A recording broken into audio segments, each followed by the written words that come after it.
ইরানের বিপ্লবী গার্ড বাহিনী আইআরজিসির শীর্ষস্থানীয় সামরিক কর্মকর্তা এবং থারাল্লা ঘাঁটির উপপ্রধান ব্রিগেডিয়ার জেনারেল হোসেন নেজাদ দাবি করেছেন, ইসরায়েলের সঙ্গে ১২ দিনের যুদ্ধকালীন সময়ের তুলনায় এখন ইরানের আক্রমণ ক্ষমতা ১০ গুণেরও বেশি বৃদ্ধি পেয়েছে।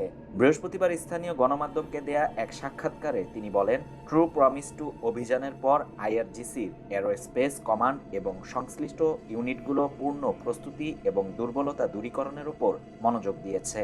জেনারেল নেজাদ জানান, সম্প্রতি আক্রমণের আগেই শত্রুপক্ষের প্রতিরক্ষা ব্যবস্থা ও অপারেশনাল পরিকল্পনা আগেই শনাক্ত করে তা ভেদ করার কৌশল প্রস্তুত করা হয়েছিল।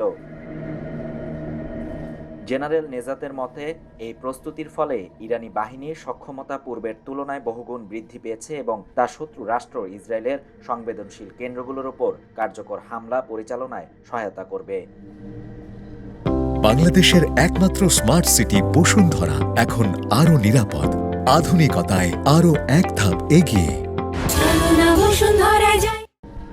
তিনি আরও বলেন, গত জুনে ১২ দিনের প্রতিরক্ষা যুদ্ধকালে যে দুর্বলতা ও ঘাটতি ছিল তা বিস্তারিত পর্যালোচনা করে সংশোধন করা হয়েছে। জেনারেল উল্লেখ করেন, এই কাঠামোগত শক্তিশালীকরণ নিশ্চিত করেছে যে ভবিষ্যতে শত্রু কোনো ভুল করলে আরও কঠোর ও শক্তিশালী জবাব পাবে। এই সক্ষমতা বৃদ্ধির প্রক্রিয়া কেবল অস্ত্র ও প্রযুক্তিগত উন্নয়নে সীমাবদ্ধ নয়, এর সঙ্গে যুক্ত হয়েছে যুদ্ধ পরিকল্পনা, নিয়মিত মহড়া এবং বিভিন্ন ইউনিটের মধ্যে ঘনিষ্ঠ সমন্বয়। সাক্ষাৎকারের শেষে জেনারেল নেজাদ শত্রুপক্ষকে সতর্ক করে বলেন, আজ যদি ইসরায়েল আবারও সেই ভুল করে, তবে আমাদের আক্রমণ ক্ষমতা হবে ১২ দিনের যুদ্ধের শুরুতে যা ছিল তার ১০ গুণ।